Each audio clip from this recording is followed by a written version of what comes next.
Today I'll show you how to make a proper takeout style chow mein. We'll review the exact ingredients and techniques takeaway restaurants use to make this classic noodle dish. And I'll show you a cool kitchen hack to get that elusive smoky wok hei flavor at home. The first thing we'll need to address is the noodles. The terms lo mein and chow mein are sometimes used interchangeably in Western style takeout noodle dishes. The main difference is that lo mein tends to be saucier and is made with thicker noodles. And chow mein, at least the version we're making today, is typically a drier dish with a thinner noodle. So what kind of noodles are we looking for? Let's break down all the most common ones you'll see in the grocery store. Your standard takeout style chow mein uses a version of an Asian egg noodle. It's a thin, round, yellow noodle with a thickness somewhere between spaghetti and angel hair pasta. In its dried form, which you'll find on the dry goods aisle, look for the names chow mein noodles, chow mein stir-fry noodles,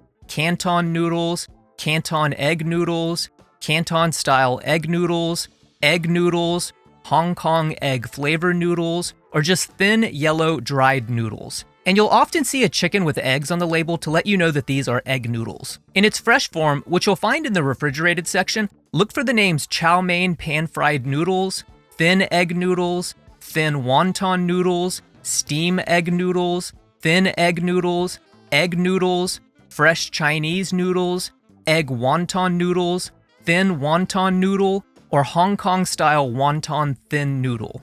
You'll also sometimes see these thicker factory recall imposter chow mein noodles, but these are really more appropriate for lo mein, so always look for the thinner style egg noodles. Now, the preparation of the noodles is the most important aspect of making this dish properly. If you overcook the noodles, it can make them mushy and cause them to stick to your pan. And if you try to cook the noodles when they're too wet, the liquid will pool at the bottom of your wok, which will steam the noodles, which also tends to overcook them. So let's break down how to prepare both dry and fresh noodles for chow mein. We'll start by bringing a large pot of water up to a boil. For fresh noodles, drop 8 ounces into the water and loosen them up like this. Now, you never want to boil fresh noodles for longer than about 15 to 20 seconds, or just until the bundles have unraveled completely. Then you'll strain the noodles in a colander and immediately rinse them off with cold water. This will not only stop the cooking process, but it will also help remove some of the surface starch on the noodles that will make them clump together when they're reheated.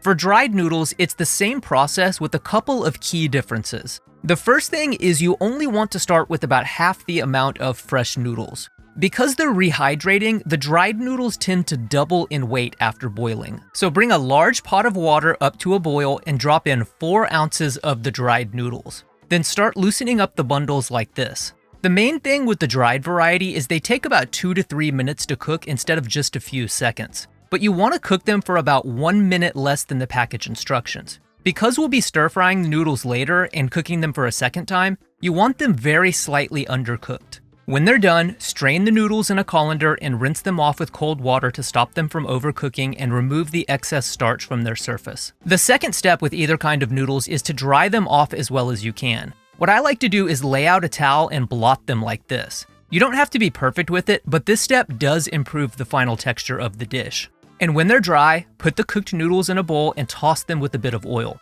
This will help the noodles stay separate, which will make it easier to get that slightly crispy texture while preventing the noodles from sticking to the pan and clumping together when we're stir-frying them. And you can prepare the noodles up to several hours before the final cooking. Now, for the proteins, I'm going to show you several different techniques to get that super tender texture they have at takeout restaurants. But before we get to that, I need to show you how to slice it correctly for chow mein. In this dish, it's common for all the proteins and the vegetables to be cut into thin strips like this to mimic the shape of the noodles. So here I've got a single chicken breast. If you look closely, you'll see little grains running across the meat. To the best of your ability, cut perpendicular to these grains to make about 1/4 inch slices. What this does is shorten the fibers in the meat, which will make it much more tender when we stir fry it. Then take each of these slices and cut them into about 1/4 inch strips. And if you've done it correctly, they should look something like this. Another thing a lot of takeout restaurants do is wash their proteins under cold running water.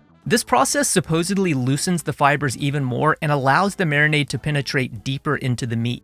All you'll do is take your chicken slices and run them under cold water for about a minute, massaging them the entire time. Then squeeze out the water either with your hands or by pressing against a colander. The final step in achieving super tender proteins is baking soda. If you've ever wondered why your meat at home is never as tender as your local takeout restaurant, the answer is baking soda. It essentially alkalizes the surface of the meat, which increases the browning via the Maillard reaction and makes it harder for protein bands to tighten when exposed to the high heat of wok cooking. And I know some people are highly sensitive to the taste of baking soda, so I'll show you two different ways to achieve the same result. For the first method, here I've got our sliced and washed chicken breast. And to that, I'll add a 1/4 teaspoon of baking soda and mix it into the meat. And really go deep tissue shiatsu massage on it. You want to treat it like it owes you money. This will relax the fibers in the protein even further and ensure we have the most tender stir-fry meat possible. After the baking soda treatment, we'll next add a 1/4 teaspoon of cornstarch, a 1/4 teaspoon of sugar, a pinch of salt, a 1/4 teaspoon of light soy sauce, 1/2 teaspoon of Shaoxing wine, and 1/2 teaspoon of neutral oil. Then mix the marinade into the chicken well and refrigerate it for at least 15 minutes or up to overnight. Now, if you're sensitive to the taste of baking soda but still want to achieve the same result, what you'll do is mix in 1/2 teaspoon of baking soda with 1 cup of water and pour the alkaline water over the washed chicken slices. This dilutes the taste of the baking soda but still allows us to get its tenderizing and browning effects. And refrigerate the chicken for at least 2 hours or up to overnight. Then you'll drain the chicken slices, wash them off again, squeeze all of the water out, and proceed with the marinade ingredients as outlined previously. For the vegetables, in takeout style chow mein, they're traditionally cut into thin strips like this to mimic the noodles. So with the onion, what you want to do is identify the grain that runs along it and make your cuts with the grain so you get slices that look like this. These will hold up much better in a stir fry than if we had cut against the grain. For the cabbage, you'll just peel off a few leaves from the head, stack them onto one another, and make slices about 1/4 of an inch wide. And if you've done it correctly, they should look like this. With the carrot, you'll peel it and cut it into roughly 2-inch pieces. Then make a slice down one side of each piece so they can have a flat surface to sit on while you're cutting. Next, make about 1/8 inch slices into sheets like this. Then stack each of these on top of one another and make about 1/8 inch cuts so they turn into little strips like this. Conversely, most grocery stores do sell matchstick carrots that are already prepared, and this is what I use most often. For the green onions, remove the roots, cut them into about 2-inch pieces, and keep the whites separated from the greens because we'll be adding them at different stages during the cooking process. Then cut the whites in half lengthwise into strips that look like this. And a quick note on the bean sprouts because I get a lot of questions about this.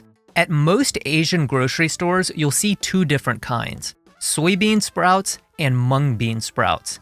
In takeout dishes, almost 100% of the time they're using mung bean sprouts. So that's what you want to grab. Now, the final thing we'll need to address is the sauce. One of the main differences between Western-style takeout chow mein and similar dishes like lo mein, other than the noodle size, is that chow mein tends to be a bit drier and not as saucy. Ideally, we want the sauce to coat the noodles without excess liquid pooling at the bottom. So, let me give you a quick rundown of the ingredients we'll need for the sauce. Takeout-style chow mein sauce typically uses 2 types of soy sauce: light soy sauce and dark soy sauce. And this causes a lot of confusion for people new to making Chinese cuisine. Light soy sauce doesn't mean low sodium. Light soy sauce is the Chinese version of standard soy sauce. You'll often find it labeled as just soy sauce or premium soy sauce. The light variety is used to add salinity and savoriness to dishes without adding much color.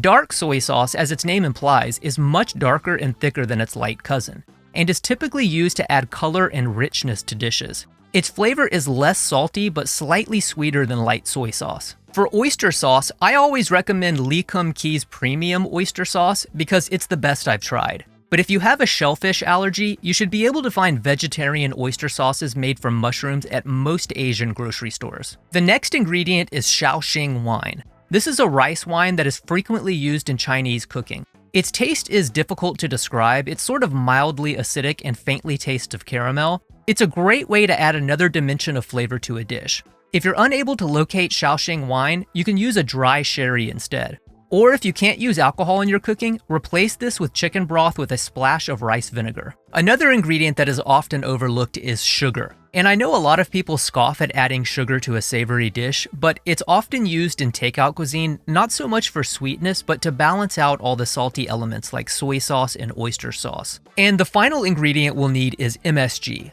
If you've ever wondered why your homemade dishes don't taste as good as your favorite takeout restaurant, it's probably because you're skipping MSG. I know this is a controversial ingredient, but the science over the last century is pretty clear. It's completely safe. And it really does add that certain little something you just can't put your finger on.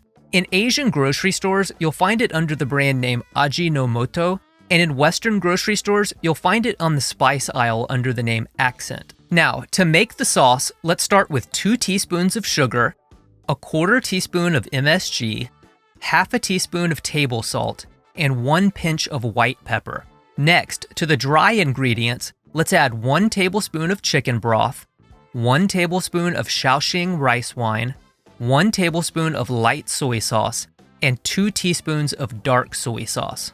Give it a whisk until all the dry ingredients are completely dissolved into the liquid. Then add 1.5 tablespoons of oyster sauce and half a teaspoon of toasted sesame oil. Whisk it one more time until everything is incorporated, and this is a classic takeout style chow mein sauce. Before we cook the noodles, it's very important to have everything ready to go. Because this is a stir-fry dish, it comes together in a matter of minutes, so it's not really possible to prep as you're cooking. We'll go over all the ingredients as we're making the dish, but it's essential to have everything prepared beforehand. So to get started, let's heat our wok over medium-high heat until you see very light wisps of smoke. Then add about a tablespoon of neutral oil and swirl it around until it's lightly shimmering. Toss in 4 ounces of the prepared protein, push it down so it's in one layer, and let it cook until it's got some color on the first side. Continue cooking until the chicken is completely done and then transfer it to a bowl. Now, return your wok to medium-high heat, add about a tablespoon of neutral oil, swirl it around until the wok is coated, and toss in a 1/4 cup of sliced onion, a 1/4 cup of scallion whites, half a cup of sliced cabbage, and a 1/4 cup of julienne carrots. Continue cooking the vegetables for about a minute or so. What we're looking for here is crisp, tender vegetables. We want to just barely cook the rawness out of them, and for the vegetables to retain some crunch in the final dish.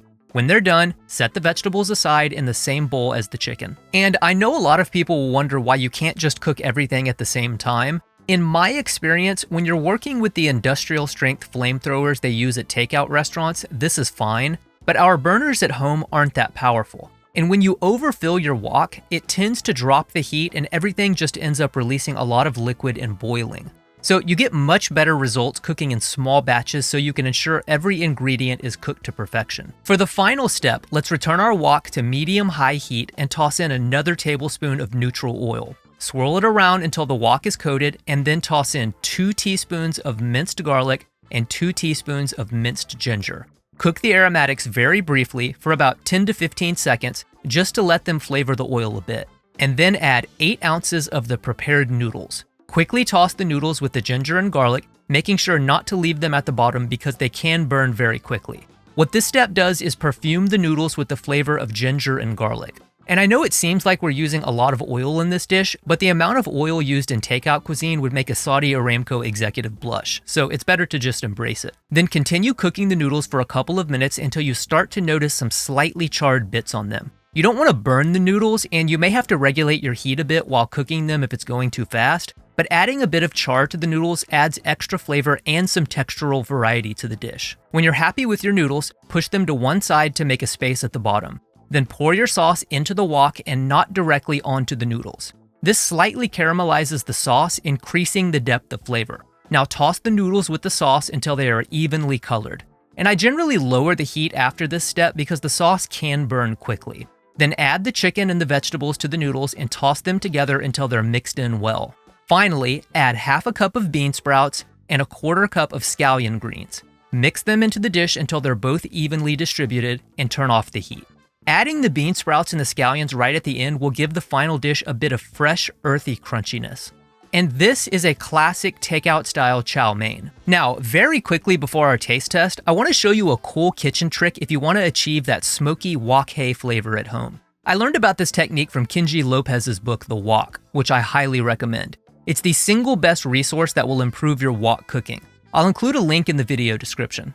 So, Kenji discovered that the char-grilled smoky wok hei flavor comes from the oil combusting when it touches the flame that curls over the lip of the wok with those super powerful burners they use in professional kitchens. And this isn't possible at home because our flames don't reach that high. But one way to mimic this effect is to use a butane torch on the ingredients. What you'll do is just lay out the noodles after they've been boiled and tossed in oil and hit them with the flame until you notice little blackened bits all over them. And for the vegetables, after you've cooked them in the wok, do the same thing. Lay them out on a baking sheet and hit them with the flame until you notice little blackened spots all over them. I can personally attest that this technique really does add that smoky wok hei flavor that's borderline impossible to get at home.